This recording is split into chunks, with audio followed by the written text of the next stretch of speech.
Welcome to BlackBeardLogic on the Guns and the 701 Network. Let's get it.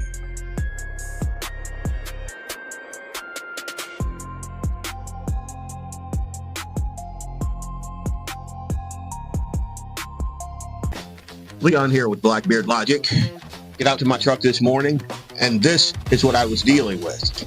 Another beautiful morning, turn the key, and yeah, that's blue smoke. Just what I needed. Set me back 2 days. My truck is gargling gravel and coughing up a storm.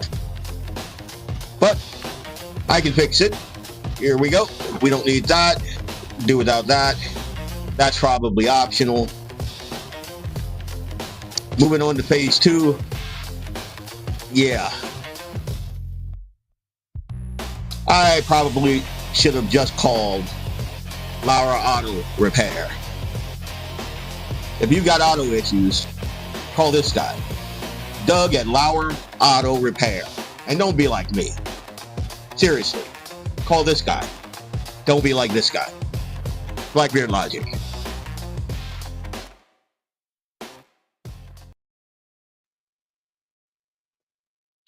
Welcome back. Leon Francis, your host of BlackBeardLogic Tonight.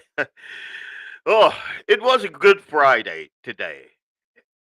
And then I decided to look at social media, and that's probably a thing you should never do.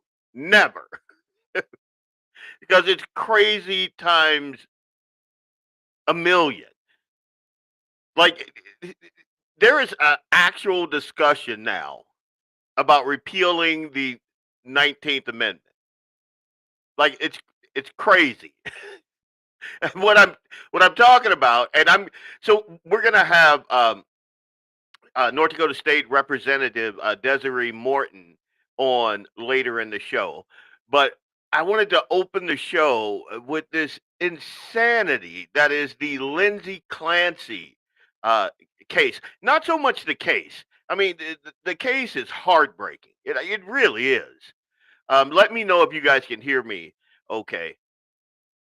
But it's the insanity surrounding these chicks, and even on my page, like these chicks here in support of this woman. The thing that we should all be supporting and mourning and praying for are these kids right there. That's Cora, Dawson, and Callan Clancy right there. And the woman that just so many women, and even a couple of guys that I don't understand this. Like, how are we so dumb? All right. Let's dig into this thing because I want to get it out of here before I talk to Representative Morton about more pressing matters. But my God, this thing has the online conspiracy theories are nuts. They're insane, and it's all coming from TikTok and a couple of influencers that have captivated women. There are women who don't believe she did the thing that she admitted to doing. Like, she does not say, I didn't do this. That's not what she says. She has detailed out how she did this, even in the trial. And you got TikTok brain. And again, on my social media, I've said multiple times today, stay off TikTok. There's nothing good over there. But if you so much have TikTok brain, this is how you know. This is how you know your friend has TikTok brain and has been watching this on TikTok. They'll say dumb things like, sailor knots. Or, did you even watch the trial? That's the big one. That's the tell. If they say that to you, they got their information from TikTok. They did not watch any of the trial. If they say, Patrick did it. No, they have video of the guy. Video of him nowhere near the house at CVS. He didn't do this. Stop doing that. Stop saying that. That's idiotic. My God. And then you got these women who are supporting her. She murdered her own children. Here, let's talk about the charges here. Let's get this out of the way right here. So Lindsay Clancy is charged with 3 counts of first-degree murder in the January 24th, 2023 strangulation deaths of her children, Cora 5, Dawson 3, and Callan 8 months. So if you got TikTok brain right now and you support Lindsay, sit on your hands. These are 3 very young lives. I'm sorry. God help me. This makes me so mad. It makes me so mad that internet influencers can influence people that I thought had rational heads in their brains in their head to say that this woman didn't. She said she did it. She is suing for malpractice because she did this thing. She did it. Patrick was nowhere around. Nowhere around. He hadn't met his wife, his new wife yet. That's a lie. He wasn't having an affair on her. That's a lie. So everything your TikTok brain has told you is a lie. Stop doing that. She is charged with 3 counts of first-degree murder for these little baby kids.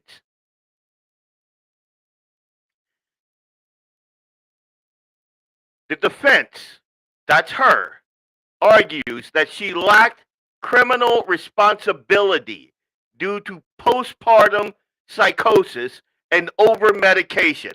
That's their argument. Not that Patrick did it, or Patrick and his wife did it, or anybody else did it. It was her. And her defense to what she did is that she lacked criminal responsibility due to postpartum psychosis and over-medication. And I'm going to surprise you. There's an argument for that. There's an argument for that. The jury is still currently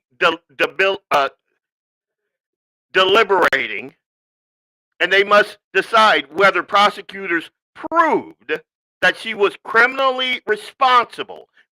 And that means that she understood her actions. She understood that her actions were wrong, and she could control them despite any mental disease or defect. And Massachusetts requires a unanimous verdict. Now, the possible outcomes are guilty of first-degree murder, premeditation, or extreme atrocity and cruelty. That's mandatory life in prison without parole. I want her to get this one. Do I think she's going to get this one? I don't. And I'm keeping it real.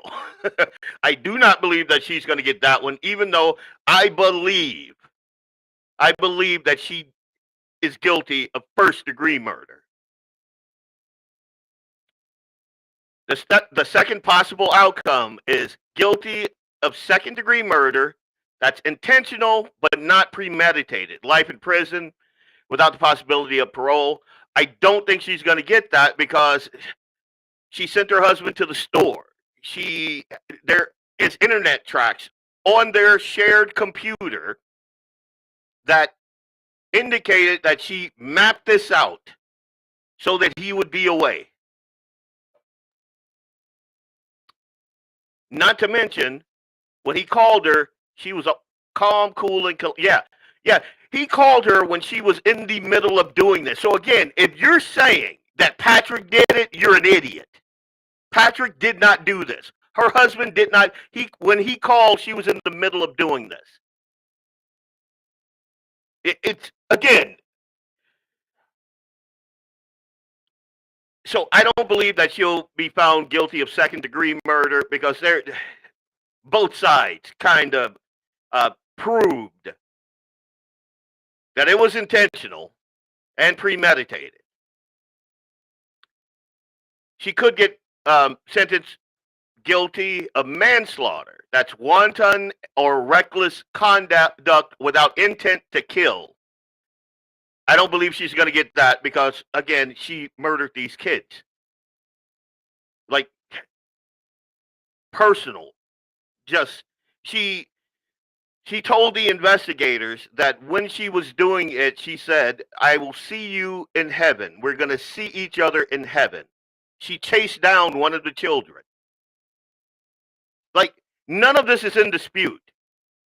She told the investigators what she did. She told her husband what she did, her then husband. She, in her lawsuit for malpractice, goes through what she did. So there is no Patrick did it. Patrick and his wife did it. They're out riding bike after. Stop it with that nonsense. That makes us look idiotic. I can't believe that I'm even having this conversation with folks that I thought still do. I mean, we can all be duped at one point, but my God, come on. Now, this one is the one that I think is the most probable. And remember, I want the first one. I want her guilty of first-degree murder, premeditation, extreme atrocity, cruelty, mandatory life. And as a matter of fact, if she was in a different state, I would push for the death penalty. This was cruel. Oh. And there's no question that she's insane. No question about that. But I don't think that should get you life in prison. I'm sorry. I have a hard time with that. I can't. Yeah, you're right, JD. The same people who are taking no, and JD, that's not even right. I have people who I've been friends with for, well, not so many males, but the majority female. I had the midwife that we had for Eli is on the other side. Like, rational center-right women. So it's not, and I guess Owen and I can't say that word, dude, and Carlson and all of that stuff. Get off the conspiracy call. Yeah, 100%. Like, it's insane. It's TikTok brain rot. Now, back to the charges here. She could be found not guilty by reason of lack of criminal responsibility. Now, again, this is the one I think, just because of the amount of women that are on that jury, this is the one I think they're going to go for. Not the one I want, which is the very first one. Not guilty by reason of lack of criminal responsibility. That's the insanity defense. This is an acquittal on the criminal charges. The court can order a period of observation and examination and that sort of thing for 40 days. Prosecutors or hospital officials can then seek involuntary commitment if she's found mentally ill and a danger. She will be found mentally ill. I guarantee that. But a danger, I don't know. An initial commitment is typically about 6 months, and it can be renewed. She could remain hospitalized long-term or indefinitely, yada, yada, yada. Or there could be a hung jury.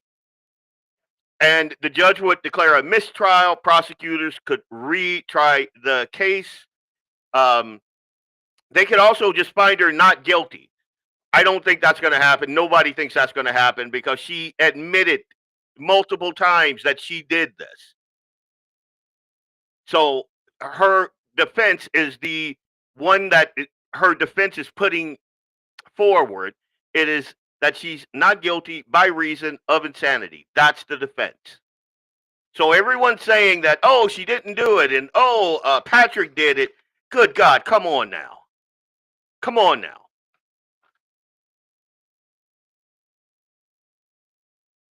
I mean, her own defense does not contest that she killed the kids.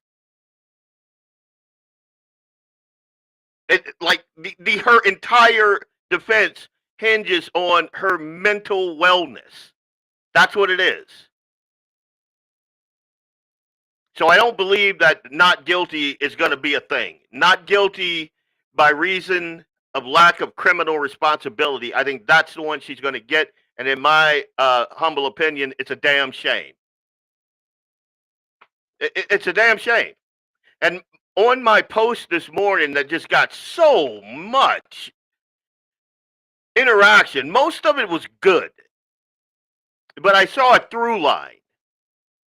Like on everything that I posted on this, there was one sentence that came that was like the through line to all of the people that were like on the fence or saying Patrick did it, or did you even watch like verbatim, did you even watch the trial? That was it. And then the same talking points about Patrick and how he didn't like his eye contact, and he doesn't even love the kids. You could tell in his when he was talking about it in his testimony and blah blah blah. He's riding bikes and blah blah blah and this and that. And he got married. Who gets married that quick? Well, this woman destroyed your life, and that was in what 2020. When was that? When did that happen? 2023. They got married last month. So spare me. He didn't just hop right back in it. And the dude had a huge hole in it. And why are we even talking about him? She did this thing, this horrible thing. And then you got idiots like this out there. Here, this is part of the problem. Women like this. Check this out. Hi, Lindsay. I'm Dr. Sterling. I don't even know if... Now, this is a doctor, OBGYN. She has like apps and different things. I want you to understand that. This is a woman who counsels other women. And I want you to hear what she says. Allowed to watch videos like this, if someone can show it to you, I don't know. But I want you to know that I believe you. From my perspective as an OBGYN, I believe that you were over-functioning throughout your entire postpartum period. I am blown away by how hard you were working to get better, while also working as a mom. I've got 3 kids. I know how much work it is, even when you are mentally well. It's so hard to take care of 3 kids. Obviously, hindsight's 2020, but I don't know what else you could have done. You were far not murdering your children. What should be expected of a single individual. You have galvanized us women in a really powerful way. And I'm not quite ready to tell my story yet, but when I eventually do, it's going to be because you came first. And you showed all of us that we can be honest and we can be real about what we experience as mothers. So thank you. And, you know, I hope that you're seeing our support because we believe you. Yeah, I'm done with that garbage. The people that I'm worried about right there, and Patrick. And you gotta think about and I'm black, so I tend to go back to what black moms went to, but you don't even have to do that. Think about what moms, when this country was founded, had to go through. All the things that they had to do. They still, while the guy is, building the community or off at the railroad or up on a skyscraper, eating his lunch or fighting off Indians, and the moms were there keeping the house and keeping the farm, taking care of the chickens and the goats and the kids. And back then they had bigger families, so you didn't just have one kid, you had like multiple kids, sometimes 8, 10, 15 kids, and they did it. And these women of unbelievable privilege are whining about how hard it is to be a mom. What have we done? What have we? These are the same women that will say to you, like she said, believe all women. and that women are strong and they can do everything that a man can do. Apparently not. Like, if this is the reaction by women, we got a problem. I'm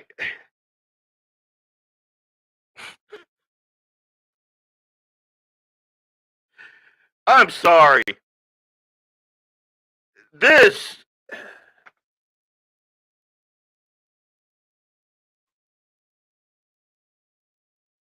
So this woman, she murdered her kids, strangled them.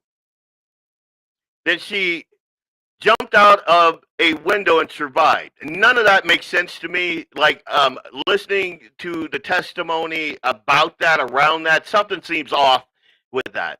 It doesn't, to me, seem like she actually tried to commit suicide, because she's a nurse.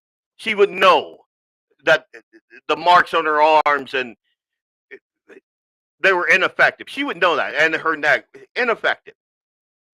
But that's immaterial.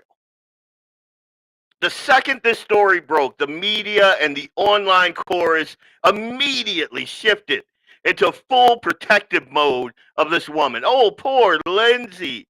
She was struggling postpartum. She didn't get the support she needed. Society failed her. The system failed her. Everyone failed her except, of course, her. And if we want to talk about that support that she didn't get, her husband took paternity leave. He worked from home so he could be there. He put away funds so she didn't have to go back to work if she wasn't feeling up to it after the kids.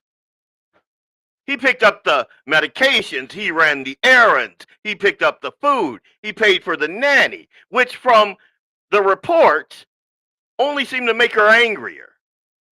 Because God forbid another woman in the house could actually function. She couldn't. Both sets of grandparents were helping. She was enrolled in an outpatient postpartum program 5 days a week. She saw at least 6 different, again, because she is a woman of means and privilege. So when these women are all wee-weed up about how hard it is to be a mom, she lived in a mansion. They got a yacht. She is a labor nurse. Like, now this part here piques my interest. She was on 13 different prescribed medications. And she shopped around for doctors and for pills, the way, like, some women shop for shoes. So she's popping meds. They're doing weird stuff to her. Whatever her mental state is cycling down. And I get that part. But if you're telling me she didn't have support, like these women, like that loony doctor that I just had played here, if you're telling me she didn't, then no human being on the planet has ever or will ever have enough support.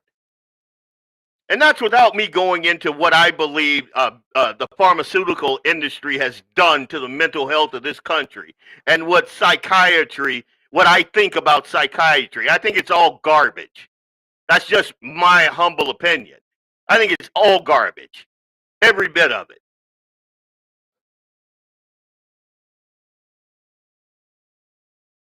And I want you to think about, while they're beating up on Patrick and men in general, these pink ladies in there, just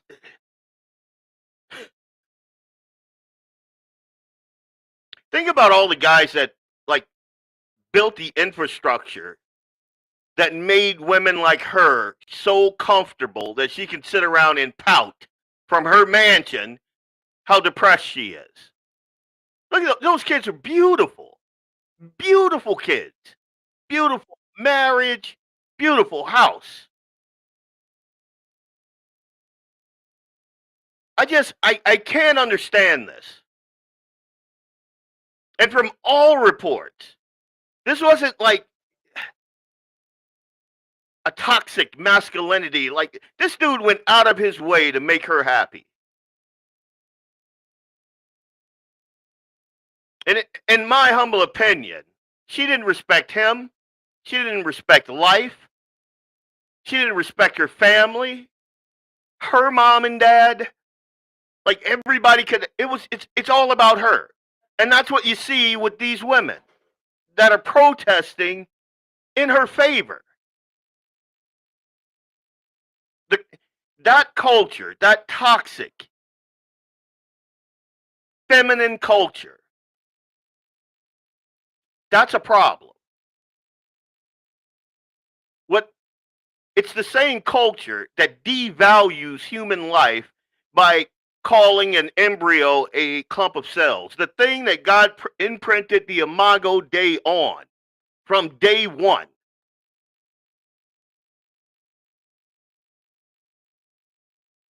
The kid that leapt for joy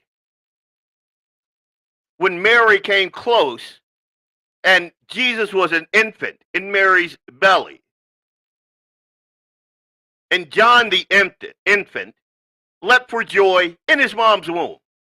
Those little kids, this same mentality devalues them, just like she devalued the lives of these 3 precious babies right here. You can't do that and not suffer some mental psychosis. You can't. And you can't invent softer and softer language for what she did and what the feminist movement has done. So in closing on this segment, I'll just say this. She had more medical attention, more family support, more professional resources, and more pharmaceutical intervention than most people will see in a lifetime. And she still chose to do this. And we went through the charges.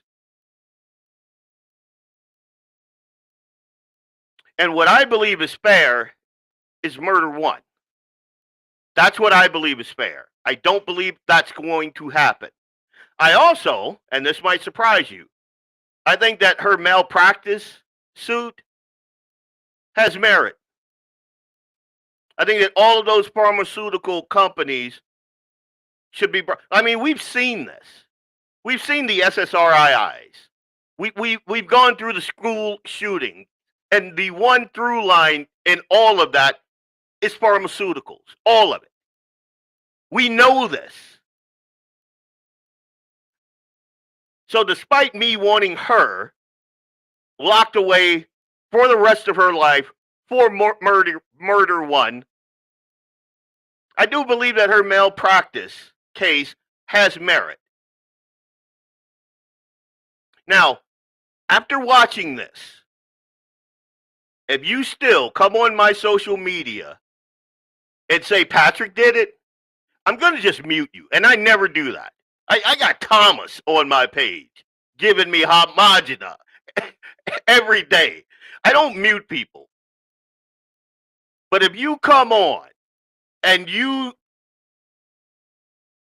proffer an idiotic claim like the husband did it, then stay on TikTok. I'm good. I don't need you for a friend. Stop doing this. This thing is bad enough just on its face. Stop doing this. This woman is guilty. Her defense is, yes, I am guilty, but I'm not guilty by reason of insanity. I did this thing, but I was insane when I did it. And the fact that she's suing the pharmaceutical companies and her like the entire malpractice thing is fascinating. You should actually read that. And I think it has merit. But her defense is not Patrick did it.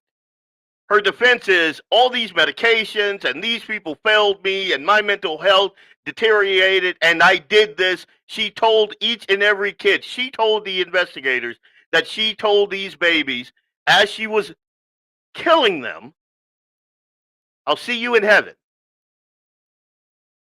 Not Patrick, her. Blackbeard Logic, guns in the 701.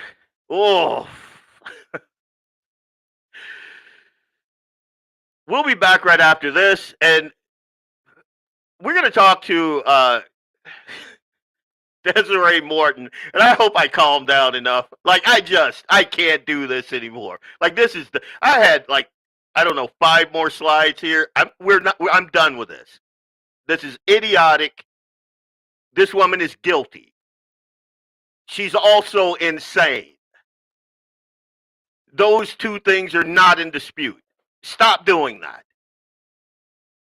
But when we come back, we're going to talk common sense with North Dakota State Representative Desiree Morton. We're going to talk about some insane claims against her character, among other things. Like we spoke, I think, maybe an hour and a half, something like that. I didn't disagree with a thing she said. Yet apparently the beta boys over at the forum and our own governor, think she's a bigot. So let's dig into that on the other side of this break. Leon Francis, Blackbeard Logic, guns in the 701, right here.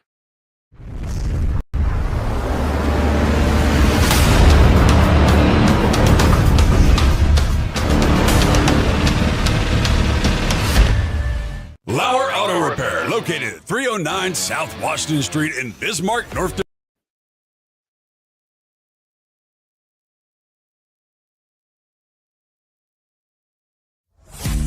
Hey, it's Leon Francis from Blackbeard Logic on the Guns in the 701 Network.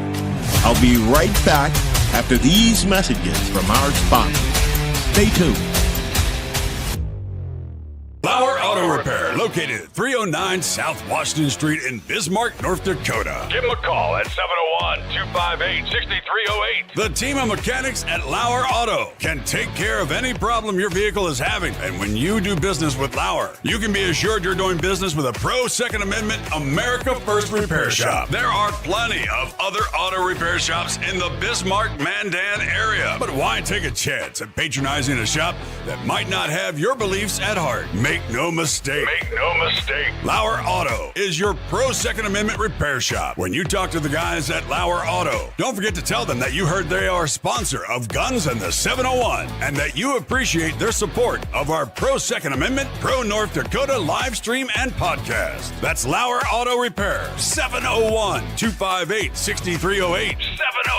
701-258-6308. Located 309 South Washington Street in Bismarck, North Dakota. I am Leon Francis, and this is Blackbeard Logic on the Guns and the 701 Network. Let's get it.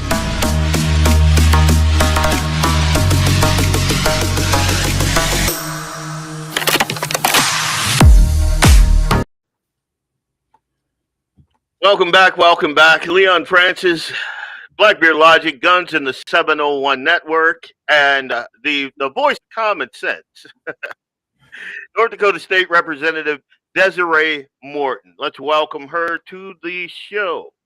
Hey. How are you on this fine Friday? I am doing well. Thank you, Leon. And yourself? I don't know.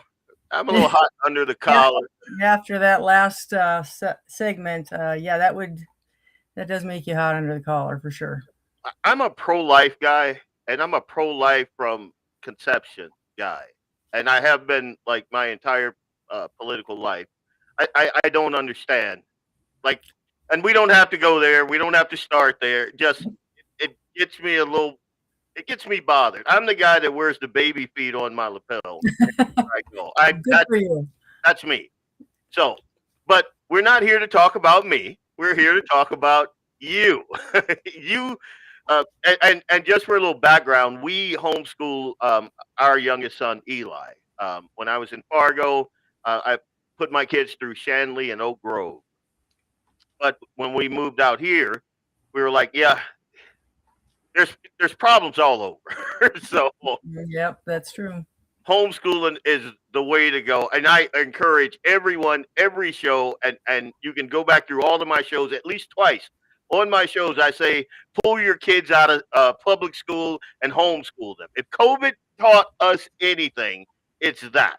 Yeah. Who have spent decades homeschooling 5 kids, and you live the family first life most of us claim to value. And then you ran in 2024 because I got a feeling you were tired of the way things were running. Status quo wasn't enough, that sort of thing. So, what convinced a homeschool mom to throw her hat into the ring? Well, I tell you honestly, I had no desire to be in politics. It was not even on my radar at all, ever. Um, but we needed a seat filled, and I said, okay, I'm going to pray about it. I'll talk to my family. My family was all on board, um, and the Lord just really prompted me to run. And so I said, okay, if you want me to run, if I win, it's because you want me there, and I'll do what you desire me to do, and do what I can for the state of North Dakota and its citizens. So yeah, that's making a long story quite short. I was perfectly content being at home, just being mom and grandma, and a good daughter to my elderly mother, and a wife, and all those things. So this has changed my life a lot, and I'm very busy, but it's good. I enjoy it to a point. Parts of it I don't enjoy so much, but Right. I do feel that I have a responsibility to the residents of North Dakota, the citizens, and that's why I'm here. So, why do you feel like you have a responsibility? Let your political ideology. Can you give us like just a little synopsis of that? Like, are you like a individual liberty guy? Are you well, gal? Sorry, didn't mean to misgender you. I'm sorry. No, you're fine. No worries. No worries. I knew what you meant. Or- Yeah, no, I grew up in a very Christ-centered home. My parents were strong Republicans, and I knew at a really young age that it was the best to be a Republican, because when Barry Goldwater ran against Lyndon B. Johnson, I was, I think, 6 at the time, something like that. And a neighbor friend of mine, her parents were very Democrat.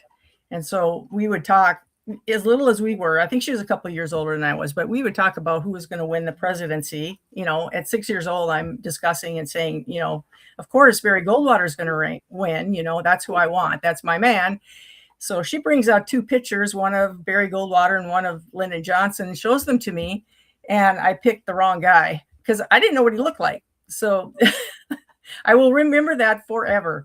But yeah, ever since I can remember, I've been a Republican. My parents, they were very involved in always watching every convention and my mom was actually in the Republican Party, worked in the Republican Party in Fargo for a while, and then she quit, which I ask her sometimes, why did you do that? And she didn't really have a good reason for it. But so I never was in politics. I wasn't involved. We voted all the time, and we talked about what we didn't like, what was happening. But I saw I looked at things mostly like, oh, it's a federal problem. We need to change things at the federal level. And I didn't really realize until I got involved, and it was only probably in 2023, I think was the first time I actually went to a District 46 meeting and thought, oh, wow, okay. And after that, we just, see things happen. You see the money being spent. You think, why are we spending money on this and not on this? And why are taxes going higher? And all these things that you don't really understand when you're just kind of citizen looking at it from the outside. So I thought, well, I think we need a conservative voice in District 46. And What is so that conservative voice? What is yeah, that conservative voice? yeah, Sorry. it's okay. Michelle Powers, my senator, she is, I mean, we're on the same page too. So we're a really good team. We enjoy visiting with each other and talking about strategies and different things that we're going to do. So it's nice to have a good partner as well. Okay. I know I've been on the so the Republican platform. I was on the commission to draft those up. I don't know, maybe 4 times since I've been in the area. Uh, so the North Dakota Republican platform. What are the major planks that you believe in that we used to all believe in? It's kind of changed a little bit, but yeah.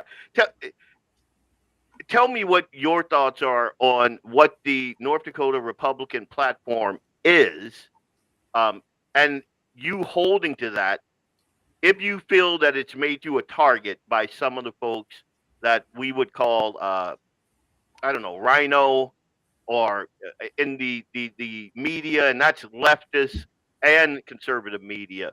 Uh, so tell me about those Republican planks that you believe are solid, and if they have made you a target by those folks.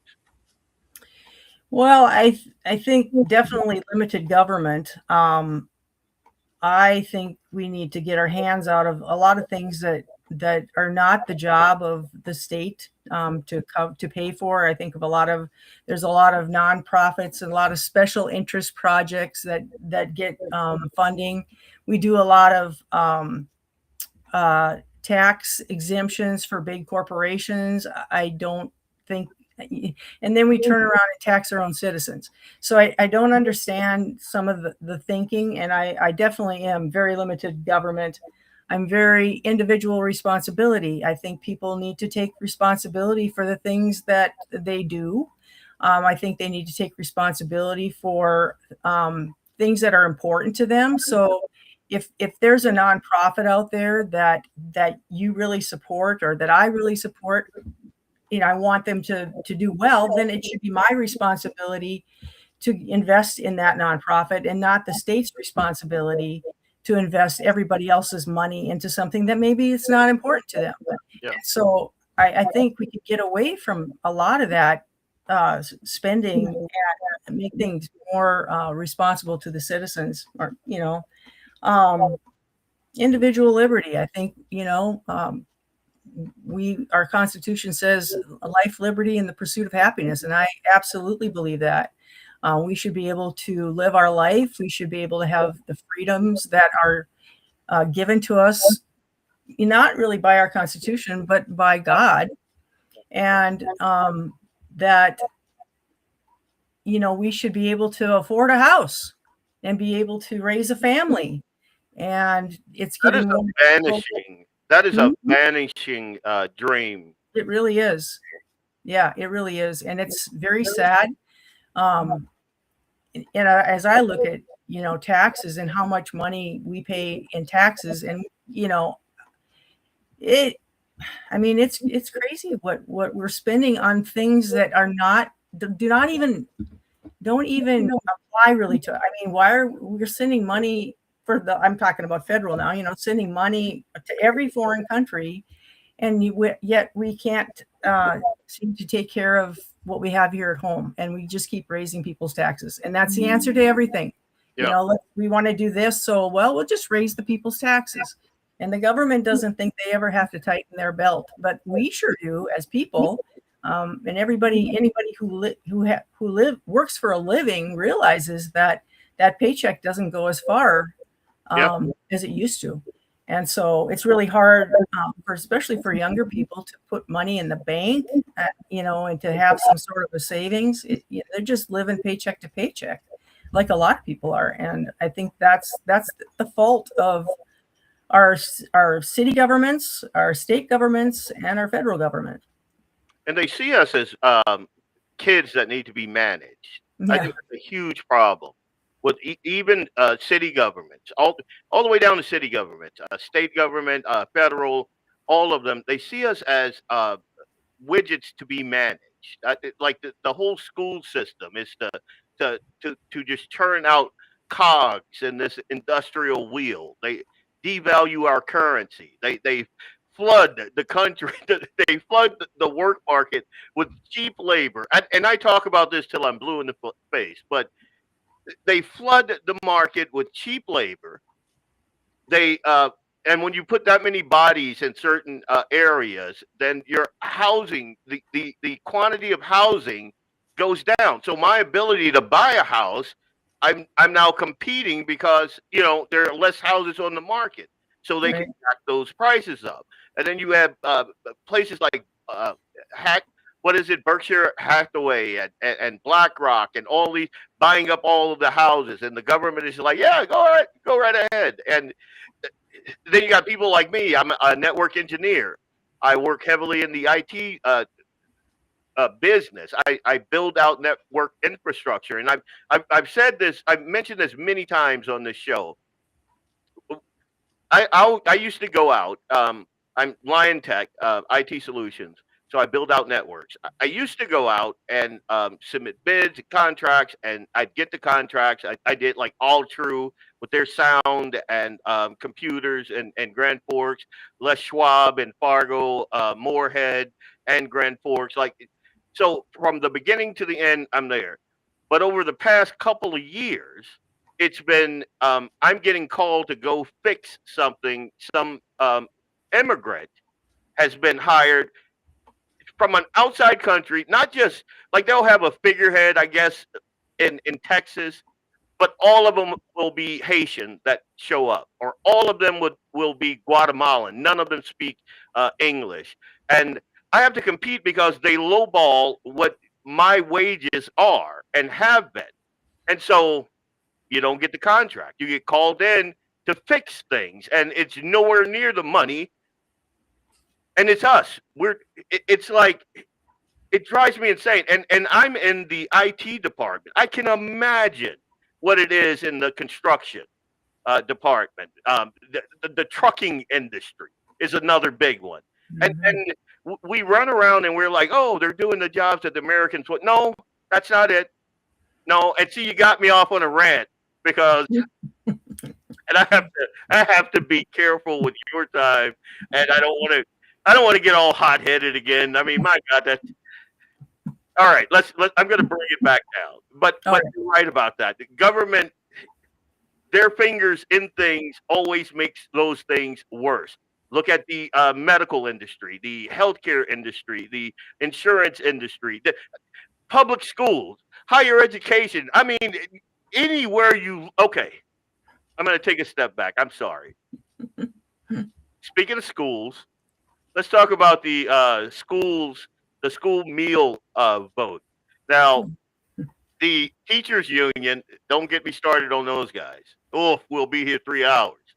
The media, the teachers union framed you as basically a heartless woman who wants kids to starve and die.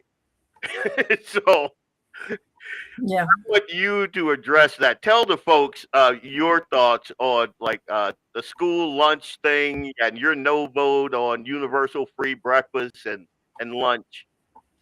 Yeah, that's a hot topic. Basically, I have a hard time expecting people that make $40,000 a year to pay for the lunch of some family who makes 6-digit figure salary a year. And that's basically what that meal lunch program would do. It takes that money out of the pockets of everybody to pay for the people that have the money that could afford to pay for it. Because right now, I mean, I think in 2023, the legislature passed a law, was a no shaming law, which basically was so that any child who wanted to get a meal could get a meal. No questions asked. There were no forms to fill out. There were no, where's your money? There was no, here, let me write your name down. It was nothing. There was nothing that would show that they were getting a free lunch and everybody else was paying for theirs. So they didn't get like a brown bag and everybody got a plate. No, and, no. yeah, none of that. No. And so there were no, and this is another thing, and we talked about this a lot, is like, okay, if children are starving, why weren't the representatives getting any phone calls?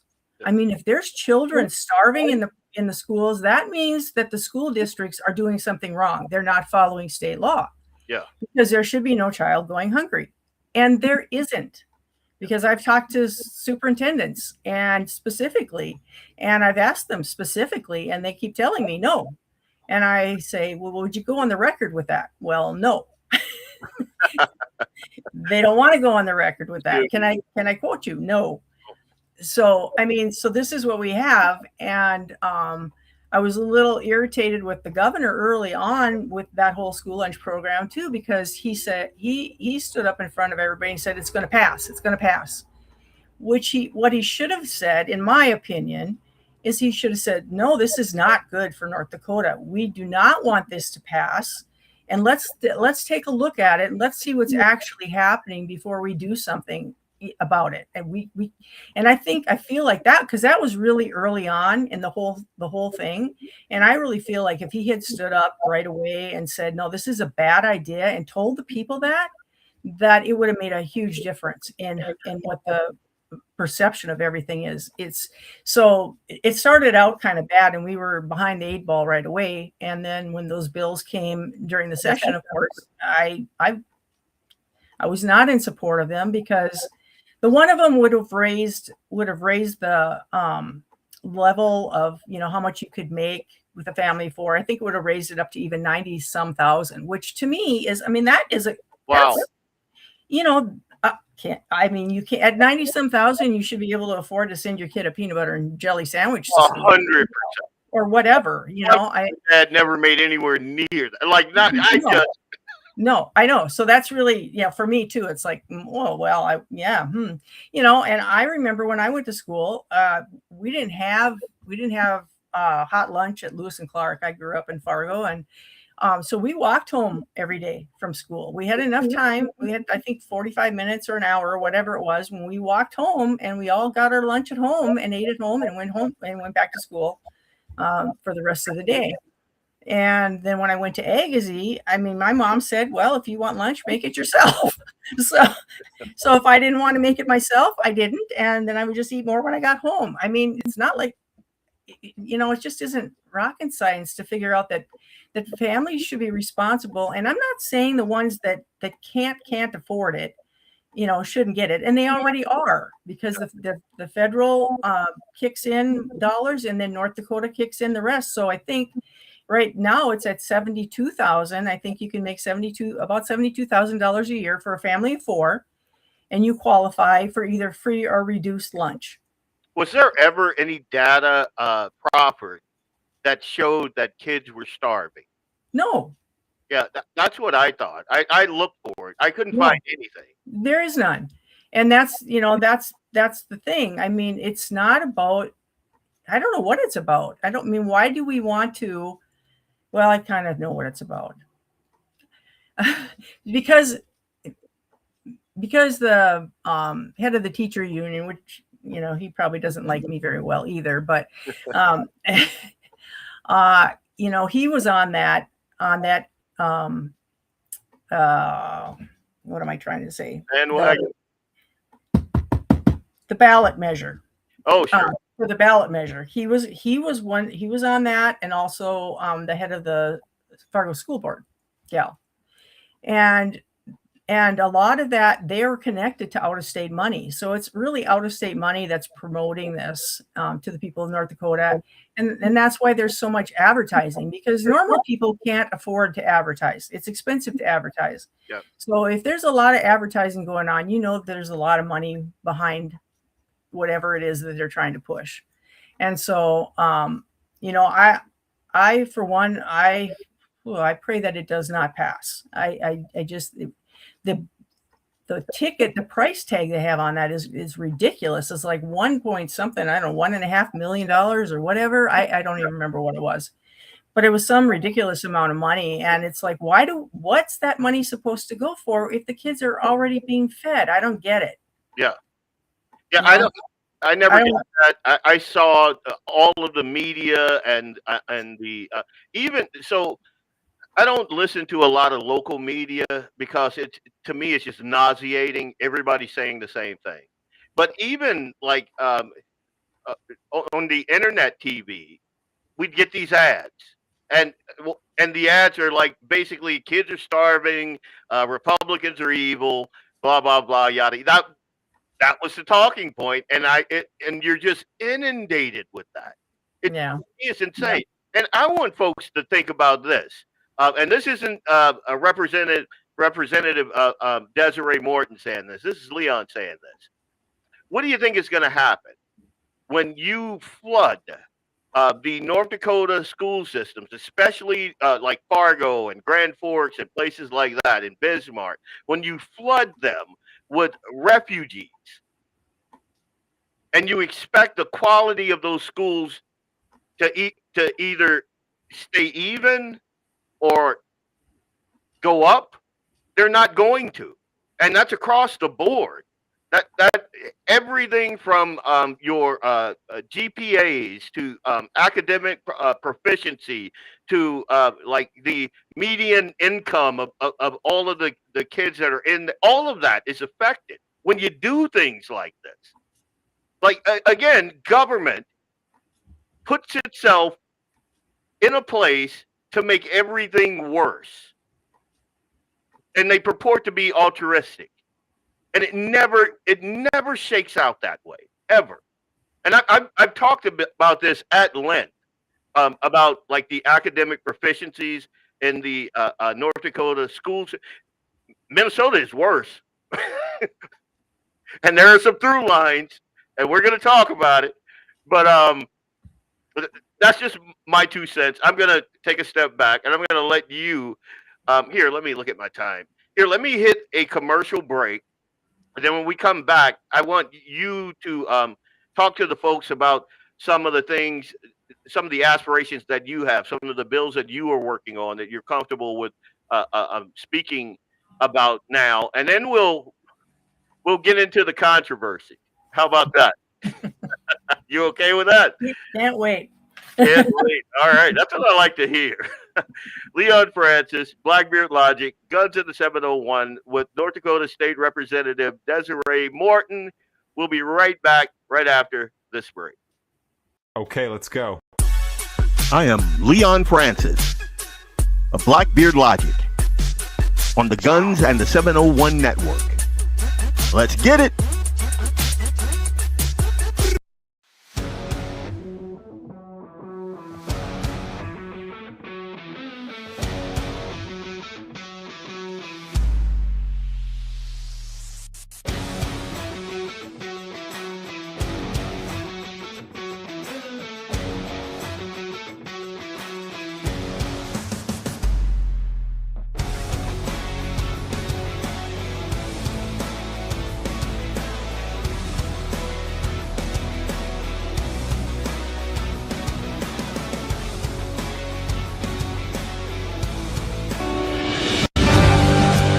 Anvil Brand LLC, raising and training tomorrow's barrel horses right out of Bismarck, North Dakota. Tracy and her family are great American patriots who not only support the Second Amendment, but they also promoted what you're looking for, top quality barrel horses. Go ahead and give Tracy a call at 701-471-6629 and tell them Guns and 701.com sent you. That's Anvil Brand LLC out of Bismarck, North Dakota.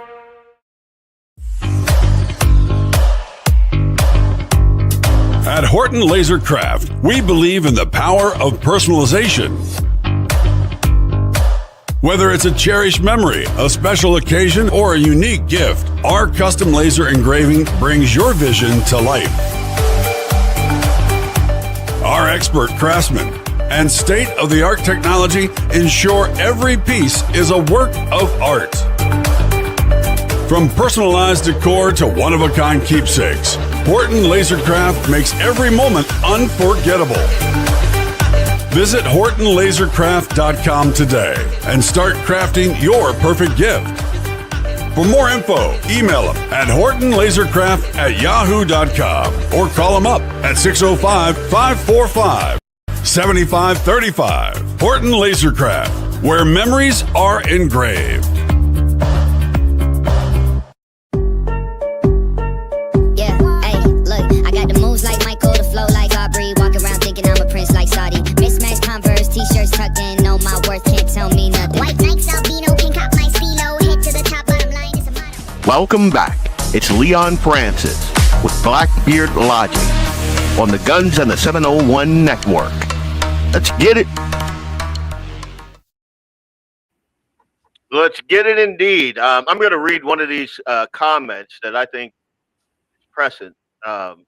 Kelly, one thing many don't think of is this. If children don't know that their parents are struggling, they tend to lose motivation to work hard because things just kind of always work out.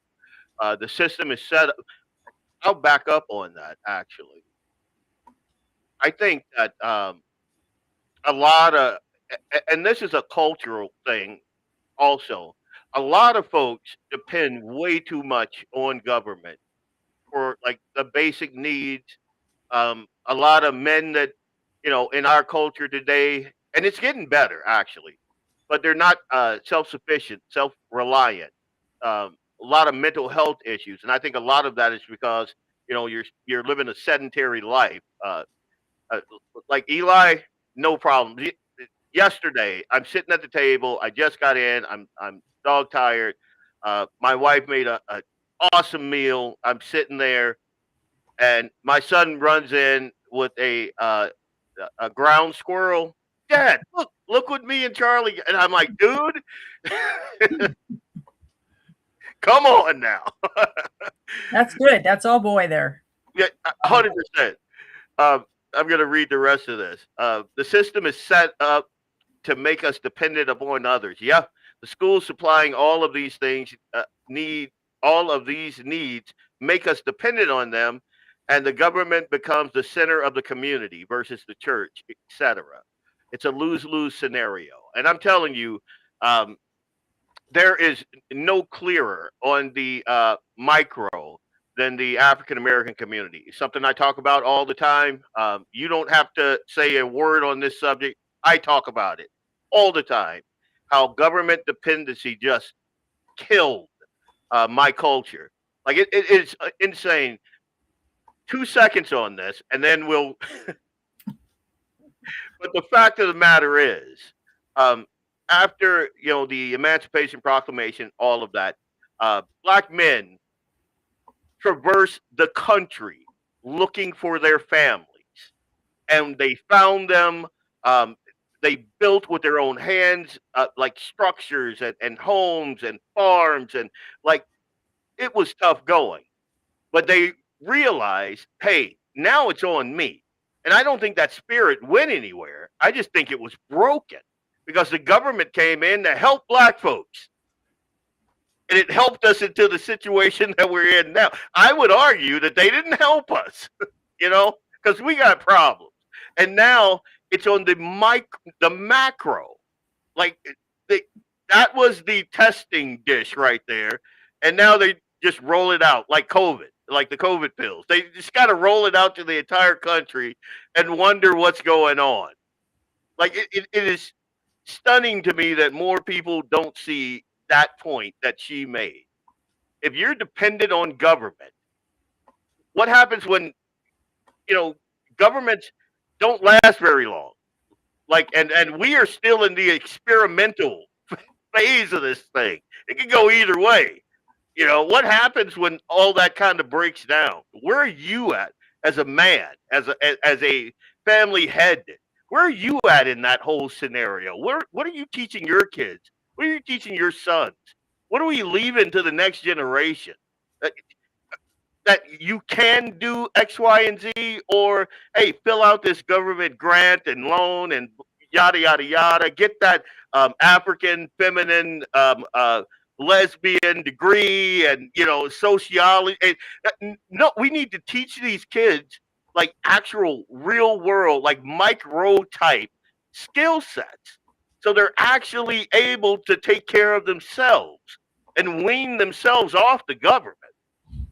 And that's my, sorry, 2 seconds I said.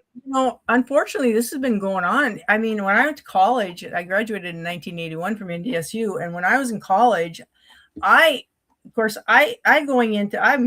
very naive. Came out of, I was very protected home. I didn't see a lot of other stuff. I was just really pretty naive. But anyway, I was in a class one day and these guys were talking and I was listening to them and they were talking about collecting food stamps and they're in college. And I said, what? You're getting food stamps? Why are you getting food stamps? To me, that was like, oh my goodness, what is the matter? Well, you're taking money from the government to be able to have a job, or I mean, I had a part-time job when I went to college. College wasn't that expensive back in those days, and I had a part-time job and paid my college tuition. But they lived in the dorm, so it was a greater expense, I'm sure, for them. I stayed at home, but still, I mean, what are you teaching your kids? When you're telling them it's okay to take money from the government while you're going to school because, I don't think you should have to save up for it, or I don't think you should have to, be burdened with that, having to have a job while you're in school. Yeah. Yeah. So that was kind of eye-opening for me way back when. That was a long time ago. Yeah. Once upon a time, you taught your kids, hey, if you want something, work for it. One day, Right. you'll get it. And the harder you work, the shorter that amount of time between you wanting something and getting something becomes. And then the harder you work for it, you might find, I don't even need that thing. I'm I'm good. I'll just put my money away. Ask Eli about fiat currency and the devaluation of the dollar. He'll tell you. And he's 8. Like, Wow.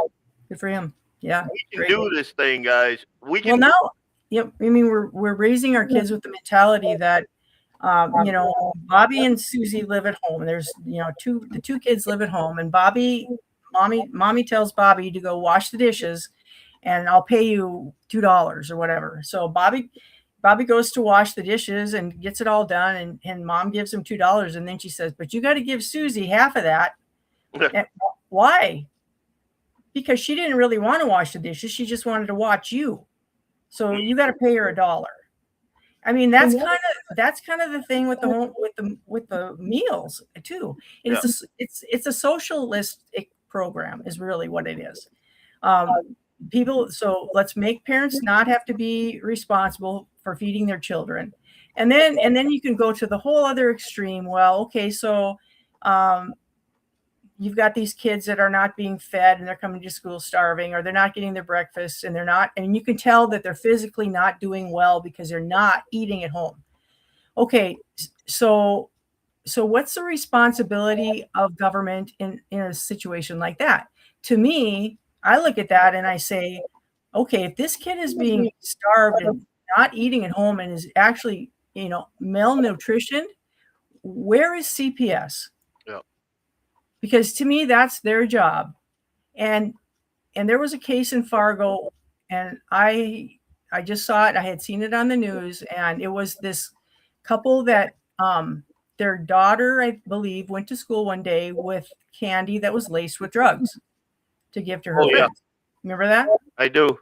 And they had known about these parents. These parents had a history of drug abuse and selling drugs. And that child was still in the home. I don't get that. Yeah. Because to me, that's child abuse. And why are we not taking and rescuing these kids out of these homes where they're either not being fed or they're in drug-infested homes? Yeah. Or whatever the situation is. And yet, we had a situation in Bismarck, and I don't know how many people actually heard about it, but it was a gal that was pregnant. She went in to have her baby at one of the hospitals, and she had told them early on that she didn't want the baby to have any vaccinations, and that she wanted them to deliver the placenta when it was ready to come, and to not cut the cord right away. So she had given them instructions. She had a birth plan. Her boyfriend was there with her, and it went crazy haywire. And Yeah. it ended up, you remember hearing that I story? do. I Yeah. know this couple. I know this mom. Oh, okay. So yeah. And so they took that baby right out of her arms. She was nursing him. Yeah, her. And and so we got wind of it.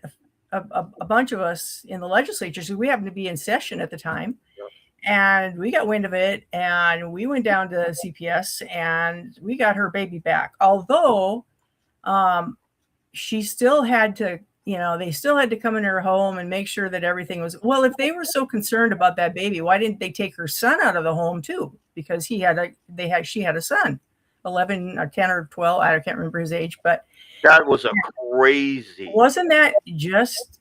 And I mean, talk about government overreach. and talk about. I mean, talk about that duality there.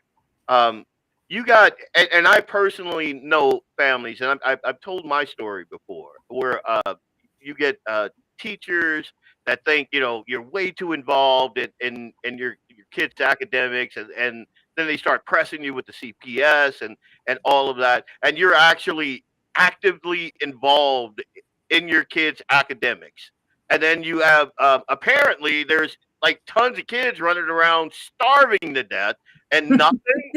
Yeah. Nothing. Yeah. You got kids bringing meth-laced teddy bears to. No, it wasn't. It was THC-laced teddy bears to school, and it's a known drug house, and CPS is nowhere. Like, come on now, we got to get our priorities straight here. Something. Now I'm going to be in trouble with them too now. Yeah. Well, we're not. We didn't name any names or anything like that, so don't worry about it. But yeah, I don't understand. I don't understand how why there's such a, I don't know, a double standard or what the deal. I just don't get it. Why are we not focusing on these kids that really need to be taken out of these homes instead of people that are good people that are going to, take good care of their children? Yeah. So that was interesting. I'm so glad that we were in session at the time and that we were able to help. That was probably the highlight of my session last session. I know a couple of those spiders. We'll talk about it. So let's talk about, we kind of touched on parental rights in a roundabout way. Let's talk about parental rights for the average North Dakota. What are you guys working on? Well, I've got a bill that I'm working on that is actually going to, and I'm not sure how things work in the hospital, but I think I'm going to try. It's going to be a little proactive, so because hopefully things in North Dakota are not. This isn't happening, but it's basically called Simon's Law, and it's based off of a little boy by the name of Simon who was born with trisomy 3, and in the hospital that he was born in, and trisomy 3. Kids can do okay once they get past that birth, and they need help right at first. And the hospital that they were in denied the parents help for that baby, and so that little boy died. Whoa. And so they went to battle, and they have been working all across the country to get Simon's Law passed, which is basically saying that parents have the ultimate authority when it comes to a life and death situations for their children. And so a doctor cannot override a parent's desire to please save my child. They have to try. Yeah. And had they tried, because there are other trisomy 3 kids that survive and do okay. I mean, it's not the best thing to have, but it was their baby. It was their little son, and they loved him, and it didn't matter that he had trisomy 3, just like with Down syndrome. I mean, let me ask you this. Did the doctor not want to try because he figured that the quality of life wasn't worth saving that kid? Yeah, that's probably what it was. Jesus. Yeah. Oh my God. Yeah. So, so that's one of the things that I think it's really important that parents have a right to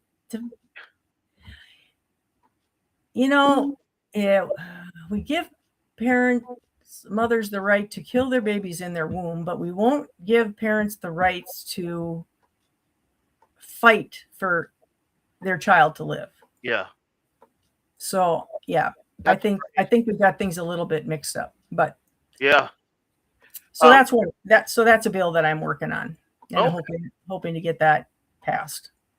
Where are And you? And I'm this for is parents' rights. this I'm is for how. parents' rights everywhere. So in everything, whether it's in the schools or, parents have a right to know what's going on in their schools. They have a right to know what's being taught to their children. They have a right. And this isn't something that I struggle with. And I know part of it is because of security. Mm, You can't just get into a school, but once you're in that school, once they figured out who you are, you should be able to go to any one of your child's classrooms yeah. at any time and sit in there and observe. That should be You your used right as to a be able parent. to do that. Hmm? That you used to Yes, be able to absolutely. do that. I've Yep. done that many times in Yep. Kansas City, and here kind of got me in trouble, but we're not going to talk about that. But parental rights is a huge thing, and we didn't talk about this. So if you don't want to touch it, that's fine. But where were you on the whole 50-50 custody thing? You know, okay, so that was interesting because a good friend of mine brought that bill, and she was disappointed in my vote, but I had this other gal that I know from church who had talked to me about this bill, and she said, please vote no on this bill. And so I promised her that I would, because she has a son who has some learning disabilities, or not really learning disabilities, but he's on the spectrum, let's say that. And his dad they're divorced, and his dad lives in a different part of the country. Mm, So this boy has to travel to see his dad, and every time he would come back from his dad's house, he would just be totally messed up, and she'd have to go through the whole, getting him, to be able to look at people again and talk to them and carry on a conversation and just to be a normal kid, because he would just get all messed up. So she just didn't want that. She wanted that to stop, because I think, I don't think they had 50-50, but she was worried that if it would pass, that she would have to do 50-50. So and then she'd have to get them up to speed all over yeah, again. I yeah, guess I can understand. yeah. So that's what happened with that. But then when that bill was really close to passing, actually, and then I think we brought it back for to re. You can re-vote on it again if somebody that was on the winning side says that they wanted to, or somebody wasn't there. I can't remember how it goes. I forget these things. But anyway, you can re-vote on it for a certain reason. And so we were able to do that vote again. So I did vote yes on it the second time around, but then it didn't pass because other people changed their votes to no.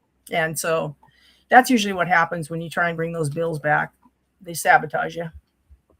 But anyway, so yeah, and the more that it depends on the judge. It really depends on the judge, and you're hoping for a judge that's going to look at all the circumstances, take into account everything that's going on with the families, but it's a tough deal. It is, it's just a tough, hard thing.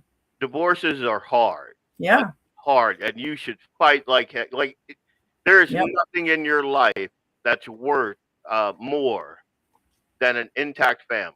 And I Yep. tell, like, I have veteran friends. I have other friends that went through separations. Some of them successfully pull their heads out of their Levi's and work to solve it. And I'm talking about the guys, Mm-hmm. because that's where I'm at. When they come to me, I'm like, and they're like, she's this and she's this and she's that, and I'm like, yeah, but what are you? Let's talk about Right. that. Yeah. Because a lot of times, you sit back in introspection, you're like, oh wow, I am kind of a tool. I've had that conversation with myself a couple times, and my wife would say I don't have it enough. But this is something that well, and I kind of go back and forth on the 50-50. I agree exactly that the situation should be the familial situation should be taken into account, like learning disabilities, how much time he one parent has, put into the education, and like just a ton of factors, and it can't be easy. I'm a 50-50 guy, a starting point here, 50-50, and then points, Hmm. as it goes for the best interest of the child. Because in my humble opinion, unless there's like abuse or something like that, um, both of you guys are being selfish, and now we're best Yeah. interest of the kid, actual best interest, not the weird liberal sense of best interest. But anyway, I'm going to get off that topic. Uh, Something my wife and I have talked about many, many, many times with some of our homeschooling friends. The idea of micro schools. Can you talk about that a little bit? Yeah. So you've already heard about it then. Well, yeah, not actually micro schools, but the concept of it. Okay. So, Yeah. Yeah. So right now, homeschoolers can homeschool their own children. They can't homeschool their grandchildren or their neighbors' children or anybody else. They can homeschool their children. Homeschoolers can also have what are called co-ops, where they can get together with a group of families, but there has to be one parent there for the children that are there. So it's not like you can just take your kids and drop them off at the co-op. You have to be there with them as well. So what micro schools does is opens it up for a parent to homeschool or to teach at home the neighbors' kids. Perhaps they would like to homeschool, but they are working and they just can't not work. And they're willing to let this other parent teach their children or your grandchildren. I mean, it could be, and we could do it in your home, or you could also do it, you could rent it like a church or go into a church. A lot of places use church buildings where, they are given the basement or, 2 floors or whatever in the church to be able to do that. So they can have more kids in their homeschool or in their micro schools. But so they can arrange anywhere from, maybe 10 kids to, 30, 35 kids. And you can have 1, 2, 3 teachers if you want, if you have, 3 people that are qualified. And in North Dakota, in order to teach homeschool, you just have to have a high school degree, I believe, or a GED, and you're qualified to teach. So when I started homeschooling, you had to have either take the national teachers exam, or you had to have a teaching certificate, or you had to be monitored by a teacher, a public school teacher. And I had a degree in education, but I didn't keep my teaching certificate alive because I was having children and I wasn't planning on going back into teaching. So I didn't keep it. So I ended up taking the national teachers exam, which most all of us that at that time that were just starting homeschooling, a lot of us took that exam and did just fine, where we found out that a lot of the college kids flunked it. But I go back to my education degree and I said, that didn't prepare me to homeschool. My education degree was a lot of busy work, and I feel like I spent a lot of money for a lot of nothing. Yep. And so that was back in the, late 70s, early 80s. I don't know that it's probably gotten better, maybe, but I doubt it. So, yeah, well, we just passed a bill last session for $1.5 million to teach teachers how to teach basic math. Yeah. Are you serious? I am serious. Wow. Yeah. And I think it was in 2023 or 2021. I think they did the same thing to teach teachers how to teach phonics. So they're not getting what they need in these college level classes. And plus they were not taught, they got the Common Core and they got the sight reading as they were growing up and going through the, elementary and high school years. So I guess I can look back and I can understand why they need to be taught how to do some of that stuff. Yeah, I like the concept of micro schools, and I know probably 8, 9, 10 homeschooling parents. Like I would dare say 80% of my friends homeschool, mm-hmm. and smart as a whip. All of their kids are also know how to hunt and fish and weld and make knives and like just they know how to. and they know how to function in society. They know how to hold a job. They know how to work hard. They know how to interact with people. I mean, they talked about socialization when we were homeschooling, and I'm like, my kids are so socialized, they'll talk to anybody, except for one of our daughters was pretty shy, but the other ones were like, oh yeah, whatever. They carry on a conversation with anybody from they could interact with little kids, little babies, or they could interact with adults. They just, they did just fine socially. Do you want? When I brought that bill last session, I just wanted to say this. When I brought that bill last session, I was fought tooth and nail by the teachers teachers by DPI lobbyists, and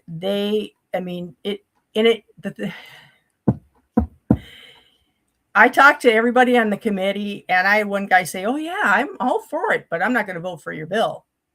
Oh, why? Well, because it wasn't a public school bill. It wasn't.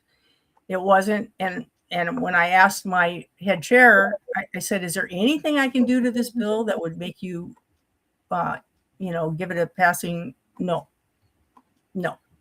There wasn't anything I could have done. They believe that kid belongs to them. I've heard it said before. When they walk in those doors, they belong to us. Yeah, no, that's not how it works, buddy. And I was quoted as saying that, which I did not say. I was repeating what somebody said in the chamber. Yeah. One of the men in the chamber, one of the legislators, made that exact same statement when we were talking back and forth. And he said, when your kid goes through the doors of the school, they're not yours anymore. And I said, is that what did you just say? And I repeated it. And what do you think they grabbed? Oh, me saying that, so yeah. I got nailed for that statement. It wasn't mine. So what do you think DPI's role should be in the homeschooler's life? None. Okay. Enough said. That's why the homeschoolers have their own separate section, because they worked a long time back in the early 80s. People went to jail in order to get homeschooling legal in this state. Yep. And they don't want to give that up. And so when it was put in code, they were given a separate code. And so there are homeschoolers, and when the school choice bills come up, there are homeschoolers that want to take the money, and there are homeschoolers that do not want to take the money because they understand what can happen if they take the money. So I got friends on both sides of that argument too. Yeah. So when the one bill came up, the school choice bill came up, one of them was Ben Koppelman's bill, and he took homeschoolers out for me. And the other one was Michelle Axman's bill, and she would not. So when that actually came to our committee, I was able to do a firewall. I got help from HSLDA, Homeschool Legal Defense Association, who helped me put together, which would make a firewall. So what it did was it protected the homeschoolers in their own code that didn't want the money, but the people that were homeschooling that wanted the money could go under DPI, and they could get the money, but they would no longer be considered part of the homeschool in the homeschool code. Okay. That makes sense to you? That does. Okay. Yeah. So, I was pleased that I was able to do that, and that did go through our committee with a due pass, I believe, but it failed in the House. That bill did. Okay. Partly because I don't want to say another thing about that, but 10 Commandments. We'll talk about that later. Sure. The 10 Commandments in school. Where are you at on that? Oh my goodness, yes. We had a bill last session, and of course it failed because they don't want it made mandatory. Because it's right now, they can if they want to. Well, who's going to do it, right? So this would make it mandatory, along with other historical documents that are, the Constitution or the Bill of Rights, or some of these things that are really important that kids know nothing about. Yeah. And I think why should it be bad for a kid to look at something that says "Thou shalt not murder"? Yeah. Or "Thou shalt not steal"? Like I don't understand this either, because it's Abrahamic law, and it crosses Judaism, Islam, and Christianity. So what are we talking about? It's Abrahamic law, basic, right there. And I don't understand. And I get, because we've imported, again, so many people that don't share our culture. This is one of the abrasive points right here. Is this. When you do that, you lose bits of your own culture. That's just fact. Like, I Well, got a life-size Constitution right behind me. You probably can't see it, but it's right there. Like, our homeschool room is right there. But I have the preamble, the Constitution. I have all of the articles. That's something Eli sees every day. mhm. We have like essential liberty. We have the Constitution in book form there. We have what Christianity did for this country. Like, I got a ton of books over there and in our library, and that's what we teach. I want him to know how this country started, what got us to this point, and what's going to eventually lead us back to greatness and prosperity and all of that. And I got news for you. It ain't what the public schools are turning out. It's not gonna happen with that. Our diversity is our strength is, excuse my French, but BS. It just is. We with a shared culture, and it doesn't mean you got to look like me or look like you, but our culture has to be compatible. Because if you don't do that, you lose your culture. Period. Like, I Right, can't say it any plainer than that. And right. with well, before we get on the media smear job that they did on you. One other thing, because this is a big deal. In Fargo, um, it was brought to my attention about the crack pipes. So I did like just a media blitz on it because nobody knew. And then Right. I'm talking to Michelle and a couple of other folks, and I did a couple of shows, and the boofing kits came out, and then the needles and and I couldn't believe it. Like, I read a guy who was in court. I think he was in front of McCullough, and he's like, how can I be charged with something that the city of Fargo gives me? And I'm like, that's a good question. They can't. They can't be charged. But yeah, he did. But that's the thing. He got charged Yeah, he got charged. because in law it says that they cannot be charged if they did indeed get it from the needle exchange program. They cannot be charged. But the thing with law enforcement is how can they know? Yeah. Because you can't. I think that's what they argue. Yeah. That's what they're doing it anyway, because how can you know? Because who's going to, people aren't going to tell the truth. Well, I don't know. Anyway, but so that's I found out about that too when Michelle started talking about the needles, and I'm like, what in the world are we doing? Yeah. And then we found out about the glass pipes, and it was like, oh my goodness, this is ridiculous. Yeah. Absolutely insanity. Yeah. So I called the health department, and I said, what are we doing, and why is the state of North Dakota funding this? I mean, taxpayers are paying. You are paying for this. I'm paying for this. We're funding it through the state of North Dakota. And she's like, no, it's opioid. It's the opioid money that we got as a settlement or whatever it was. Well, that opioid money didn't last very long, and that still was the people's money. That's still North Dakota's money. And so here again, you're saying, okay. And I say this to everybody when I talk about this. I'm like, okay, if I had a son in my home who was a drug addict and struggling with drugs, so you're saying if I would say to him, oh, honey, I know, we don't want you to get HIV or whatever, some blood-borne illness from dirty needles. So, mommy will go out and I'll get you. And, I don't want you to have to.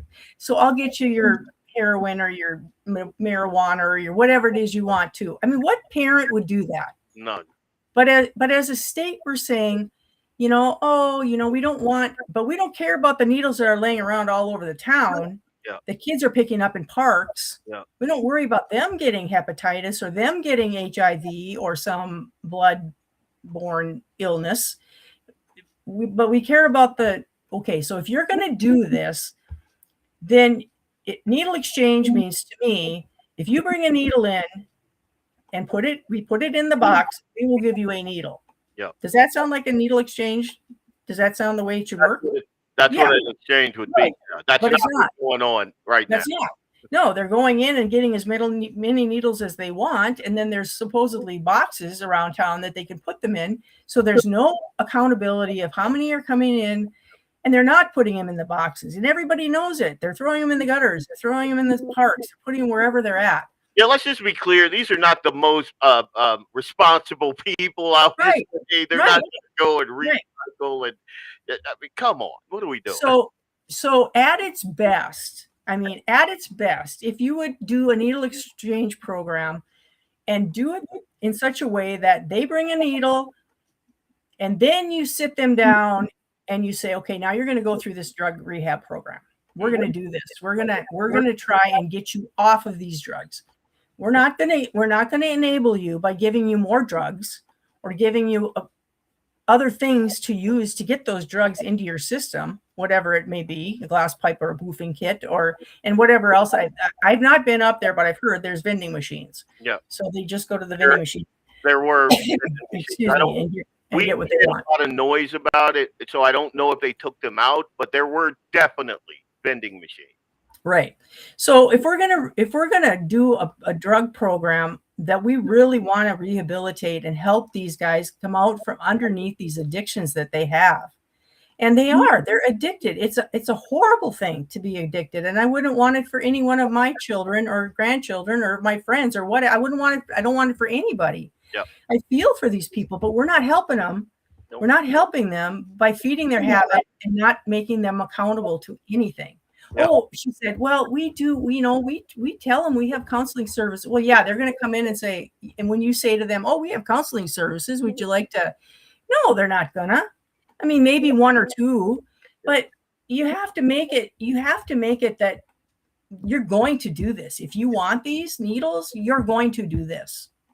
Yeah, the goal should be to get them off drugs. Right. From everything that I've seen, that is not what's going on. I'll tell you what, the director over that little project makes 6 figures.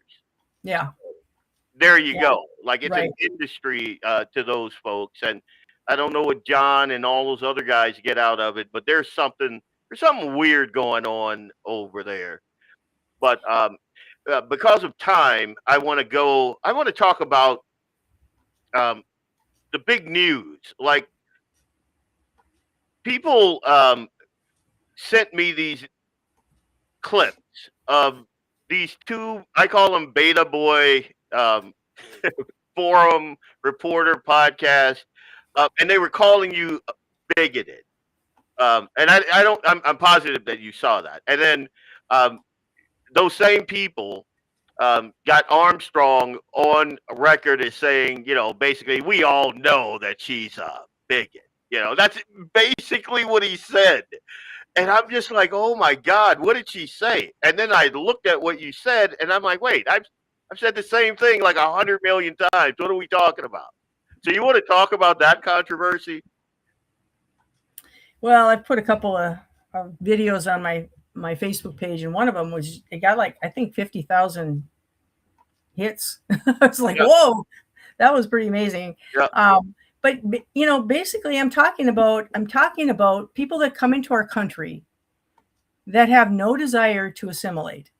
Okay, and immigration without assimilation is invasion, and that's exactly what it is. When you come over here and you don't. When my great grandparents came over here, and I remember my mom talking a little bit about her mom, and that it was huge to them to learn the language. They were Americans now.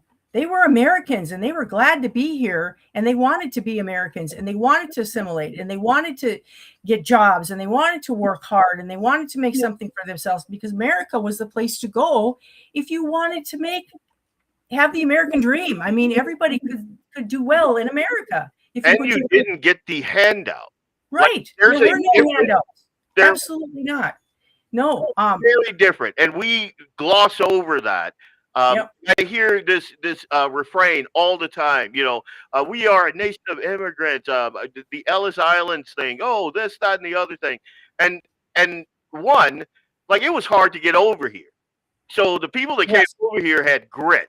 And then when Yep. they got here, if you were a pregnant mom without a father, they sent you back. Yep. If you If were you- sick, they sent you Yep. back.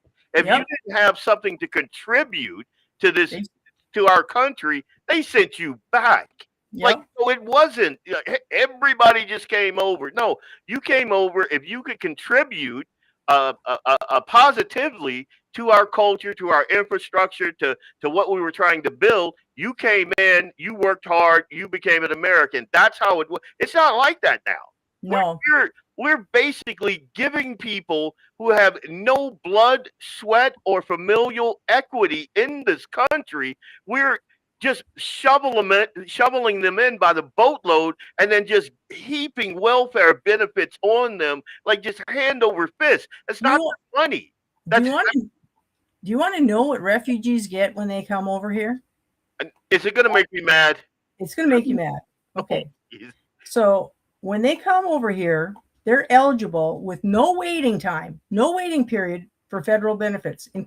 They get Medicaid, they get cash, medical assistance, social services. That me or you? Are we okay now? Oh, I can't hear you.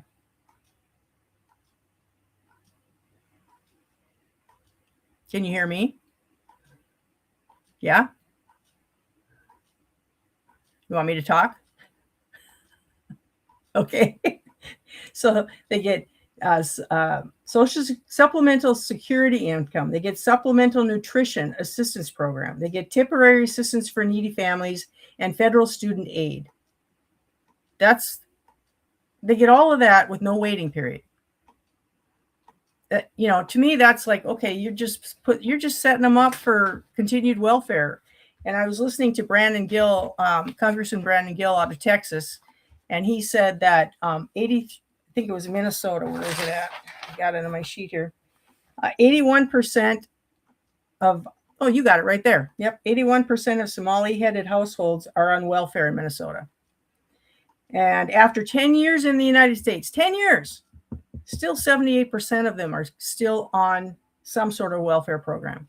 So they're not attempting to get off. Okay, so this is the problem I have. I don't have a problem with people coming over here who want to work, who want to assimilate, who want to move next door to me and be an American, get a job, raise your kids.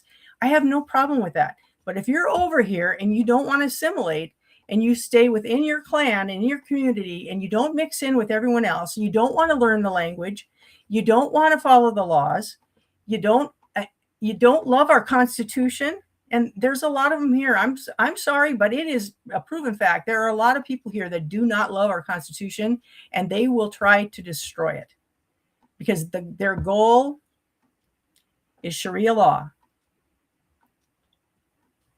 And I can't hear a word you're saying.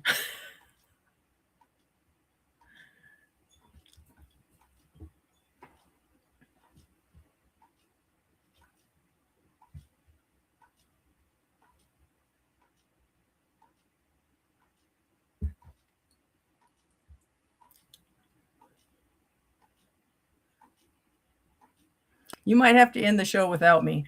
Testing. If everybody can hear you. I don't know. Oh, there you are.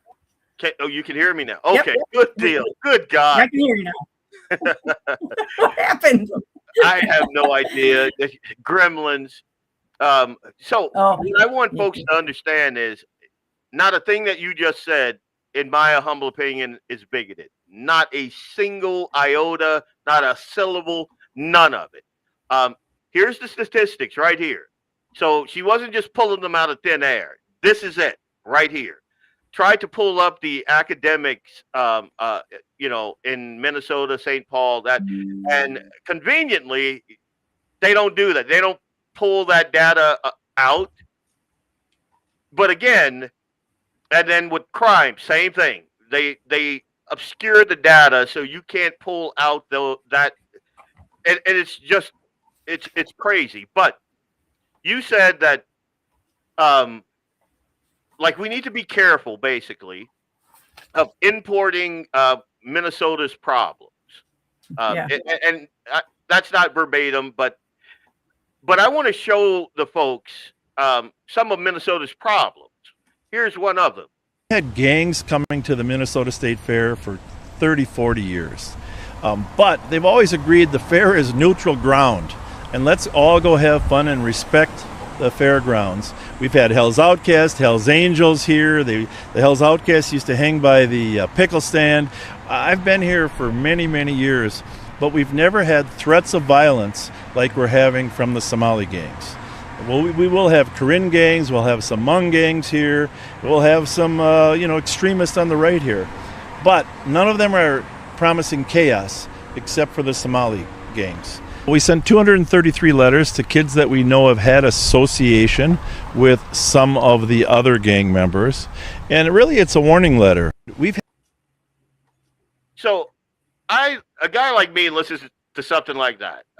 One, did he just say he mailed out over 200 letters to Somalian gang members? Like, are we serious? Hey guys, just a friendly little reminder: violence is illegal. Murder is illegal. Are you kidding me? Now, take that into consideration. This is the Minnesota State Fair, and you heard what he said. Biker gangs, different other gangs they've always had that. They've never had the problem that they're having now with these gangs. Yeah. And he went on to say, like, there's like 100 different murders have been attributed to these gangs, to like 300 individuals in particular, and they're all Somalian gang members, all of them.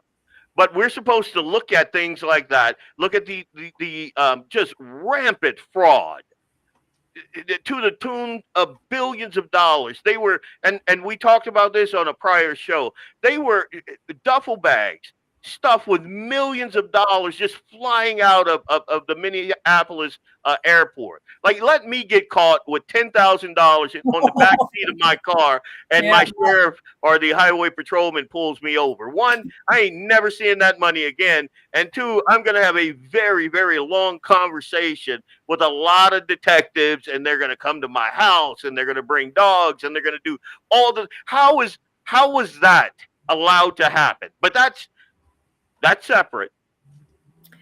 But we're supposed to look at these things and go, it's bigoted if we say anything. If we say, wait a minute, let's pump the brakes on this thing, there are problems here. Well, there's congressmen then that are bigoted. Our vice president is bigoted because he's called it out. I mean, all over the United States, people are starting to understand that this is a problem. And if we don't do something about it, we're going to be in a world of hurt. Yeah. Because there are people over here that, like I said, do not want to assimilate. They hate our Constitution. They hate us. They hate Christians. They hate Jews. And it's Islam. Yeah.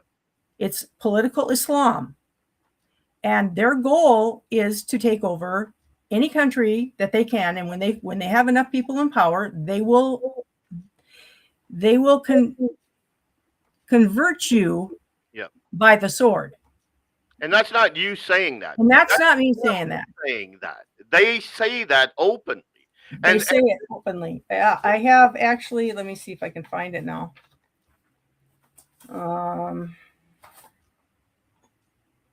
Okay, so. This was something that was said by Muhammad Nusrat in the U.S. He was preaching that America is the cancer. That was May 3rd, 2024. Yep. Siraj Wahaj, sorry, I'm probably massacring these names. That's all right. Again, from Brooklyn, New York. And this was 1995. You want to defend this country? You know what this country is? It's a garbage can. It's filthy and sick. And he's part of the Islamic Society of North America, which is alive and well in this country. And there's more like that. I mean, they're not afraid to come out and say it, that they hate us, that they hate America, and they want to destroy us and our Constitution and our way of life. And I'll tell people don't believe that. Go over to an Islamic country, go over to Iraq, go over there and visit, and try and walk around in your shorts and t-shirt if you're a woman, and see what happens. Try and speak up and protest in the streets in those countries and see what happens. I mean, we had those people protesting against Israel after the Palestinians or the Muslims went in and just completely ravaged Gaza. And somehow that got turned onto Israel. I don't know how that did, because they were the ones that had their people just slaughtered and babies, and the things that they did were atrocious. And this is Islam. This is political Islam. This is what they do. And I heard about a family up in Canada who it was a Muslim family that lived in Canada. And this wasn't too long ago, I don't think. Their daughter went to public school, and she was coming to school and she was being beaten at home. And she had bruises and stuff. And she finally, one day, she went to her teacher and she said, "My parents are abusing me at home."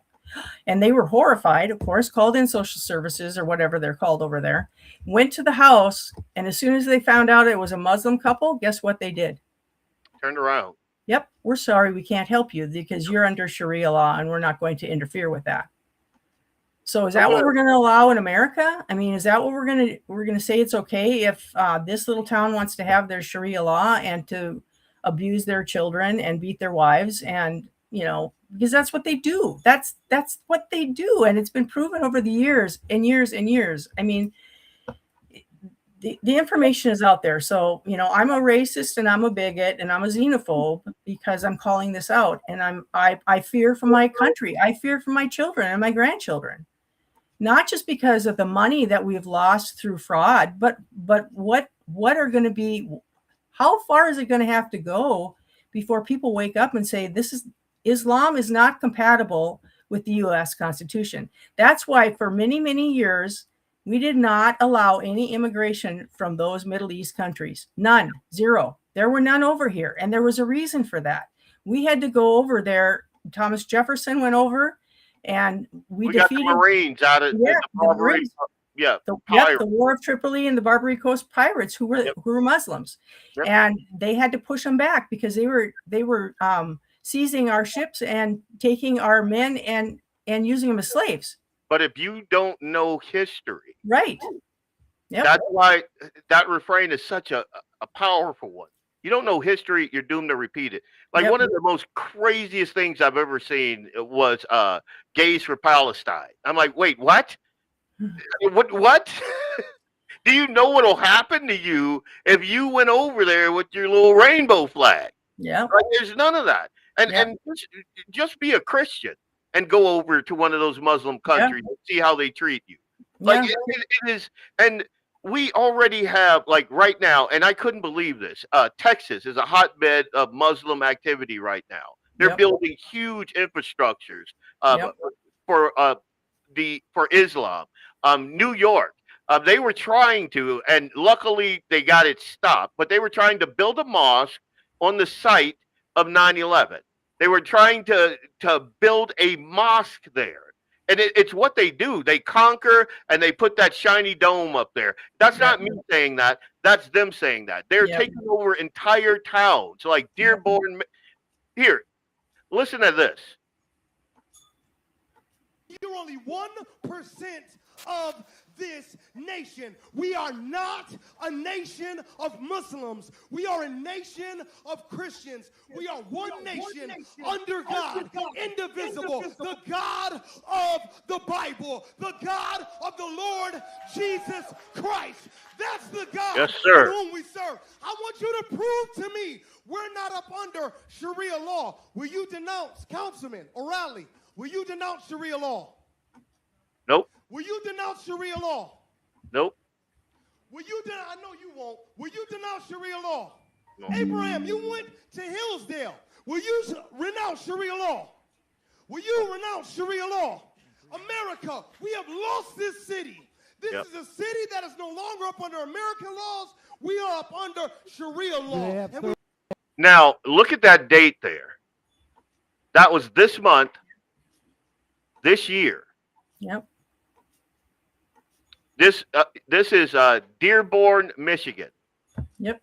I mean, it's already happened, and for someone, especially an elected representative, to practice and preach caution against an ideology that is just diametrically opposed to, like, there are things that I don't like about the feminist movement, but I don't want women beaten and covered head to toe. And if you look at another guy, I could stone, like, diametrically opposed. Like, there is nothing in that religion that can square with our worldview over here. Like, Not at nothing. all. Not at all. That Constitution behind me, they would rip that up because that's too much freedom. Oh, They- absolutely. Yeah. Oh, yeah. They burn the American flag. I mean, you go over there, you know how they hate Americans. You talk to some of the soldiers that have been over there and what happens over there. They know. These guys that have come back from places like Afghanistan and Iraq, they know what goes on over there. Yeah. And there is no freedom there. And they're using our freedom against us. That's what irritates me the most. Yeah. Let me read some to you. In 1802, Nathaniel Freeman, who was a physician and judge, charged the Massachusetts grand juries, and he said this: "Ours is a government of laws and not of men, originating in the voluntary compact of a people who in that very instrument profess the Christian religion. It may be considered not as republican like Rome was, a pagan, but a Christian republic. This religion, being founded not in fable as that was, but in divine revelation, embraces the Bible as the word, will, and law of the universal sovereign, our obligations to and expectations from whom, as well as his perfections and attributes, we can know but little about. The laws of that system, therefore, must be respected as of high authority in all our courts, and it cannot be thought improper for the officers of such government to acknowledge their obligation to be governed by its rule." I mean, our government was founded on the principles of God's word, and you can go back and you can look at the founding fathers and their papers. If you go back, if anybody would just go back and look at what the founding fathers talked about, the one main person that they quoted in almost all their papers and every speech, the main philosopher was Jesus Christ. They quoted the Bible time and time and time again. And I can't remember who said this, but it was one of the founding fathers who said, our republic can only survive with a moral and a religious people. Yep.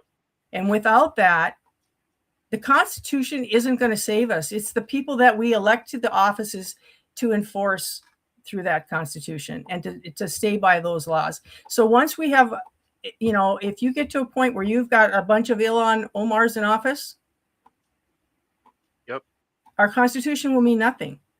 It's not going to save us because it's the people that we elect to office to preserve the freedoms that we have.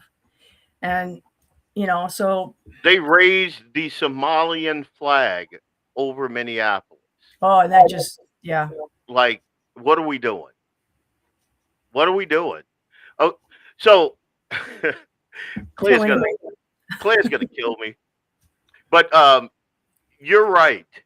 Our form of government is adequate only for a moral and just people. I don't remember who that's attributed to, but that's absolutely, because you can't have ultimate freedom. And our founders wanted us to have individual rights and liberty, God-given rights and liberty that the government protected.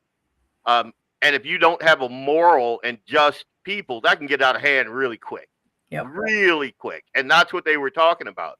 To say it in a up-to-date phrase, with great power comes great responsibility. Yeah. Like, you can have a guy that's powerful, but if he's evil, you got a problem. Right. If he's good, then evil has a problem. Right. And that's how we were set up to be. And it's been just turned on its head. And it seems to me that there are way too many folks who are either too naive or they have aligned interests. And I talked about this on the Due North Political Podcast. Like the left and Islam have an aligned interest. They both hate Western principles and values, and they want to see us fall. That's their aligned values. Now, once that happens, the left, I don't know if they don't realize it, but the Islamists are going to gut them. There's no way that they're going to allow the liberal mindset, in like Sharia law or whatever country they're from or whatever country they're trying to establish. None of that. Like all the liberal women that are out there, with their Palestinian flags, you're not going to see any more of that. That's all burqa, all of it. Yep. We will have zero homosexuals in this country, zero if it's Sharia law. Yep. It's not a thing. You can't. No. I don't think that people understand, and our elected representatives that are saying, "Hey, let's pump the brakes on this. Let's look at this thing. Let's see," because there are hotbeds and there are real problems and issues that we can see, we can point to, and go, "Hey, this is a problem." And pointing that stuff out is not bigoted. And I don't care what the soy boys at the forum says. That's not xenophobic. That's not big. That's loving your country, loving your culture, and wanting to preserve it. There is nothing wrong with that. Nothing. And I'll give you the last word. If your base is listening, and they are, and probably a couple other folks that are going to pick this thing apart, but if they're listening, what do you want to leave them with? I guess what I talk to my friends about all the time is if you love America, if you love the freedom that we have here, you're going to have to stand up and fight for it. Our founding fathers gave their lives, their fortunes, and their sacred honor. And most of them, they were very wealthy men, and they gave everything that they had because we didn't have any money to fund the Revolutionary War. There was no federal government to give them money. They used their own. And they gave their reputations. They put their reputations on the line. They were willing to give it all, whatever it took for freedom, because they understood that freedom comes from God. That's where our freedom comes from. And it should not be denied to anyone. And if you want to, because we have because we have so much freedom in the United States, actually, these people are using our laws, our freedom against us. Yep. Which is why our founding fathers were so brilliant in saying we're not going to bring Middle Eastern government over here because it's not compatible. And we know it's not compatible because theirs is a totally different law than what we have. And theirs does not involve freedom and ours does. Yep. And so, it's hard to speak up because people don't like it when you speak up. But if we want to keep our freedom, if we want to keep our country, we're going to have to not be silent. We need to get to the polls, and we need to vote in conservative people that are going to stand for your freedom and for your parental rights, your landowner rights, your citizens' rights, and stand against the government blowing up and using all your money for all its little projects that you have no interest in. So I don't know. I guess that I love America. I love my country. I'm proud of our flag. I'm about as red, white, and blue as you can come.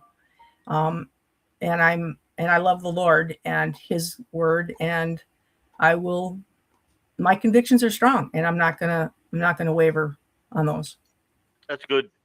That's what I want out of a representative. If someone is representing me, that's what I want to hear. Like you can look at Fargo, and you can see what liberal governance got Fargo: crack pipes and boofing kits, and $1.7 trillion in the hole. And just the downtown of Fargo looks nothing like it looked when I got here in 96, 97, just complete. And you can go to South Fargo, same thing. Go to the mall, same thing. Go to the Mall of America and tell me what you see. I could do video reel after video reel of, and I'm just going to say it. white Minnesotans getting curb stomped by Somalian gangs. Like, it blows my mind that more people don't talk about this. It is a big deal. One of the reasons I don't go to Fargo is because, well, one, I'm always armed anyway, but I don't want the headache. I don't want the headache because of what they've allowed that city to become. And if folks don't, and I'm a transplant. I'm a Louisiana boy. So if native North Dakotans don't stand up and just say, hey, wait a minute, without fear of being called a bigot. Because I don't know if you noticed, we've talked for almost 2 hours. I spoke to you for almost 2 hours on the phone the other day, and I'm black, you know. So if you were a bigot, I don't think that conversation would have. And my worldview is almost, I'd say, like 90 some odd % aligned with yours. We just haven't discussed everything. But you got to remember, if you ain't black if you didn't vote for Biden. Yeah. See, you want to upset me at this late hour. Good grief. Sorry, I have friends of color. Yeah. I have people I love that are of color. I am the farthest from racist, obviously. Yeah. I don't care what color skin you are, but if you're going to defraud the government, if you're going to hate America, I'm going to come out against you. I'm not going to put up with that. I don't care what color your skin is. Yeah. And there ain't nothing wrong with that. I'm just going to say that. So I'm going to close out. I did not hit all my commercials. I'll just have to take some heat from Clay. But I want to thank you for coming on and just, chopping it up with me and showing everybody that, and I saw your video and I thought it was brilliant. So, but just basically showing everyone that what they're reporting in the media, even in conservative spaces, we got to do better. Like, we got to do if we're going to malign good representatives like her, we're not going to have a country, because what you're going to get is the squishes. You're going to get the people who are politically correct and they say the right things, and then you're going to turn around and you'll have Dearborn or Little Mogadishu or set up right here in North Dakota. And I think that's kind of the goal. I think it's a weird dynamic, but there you go. BlackBeardLogic, Guns in the 701. Good night. God bless. Thank you for coming on again, Representative Morton. Thank you for having me. Appreciate it.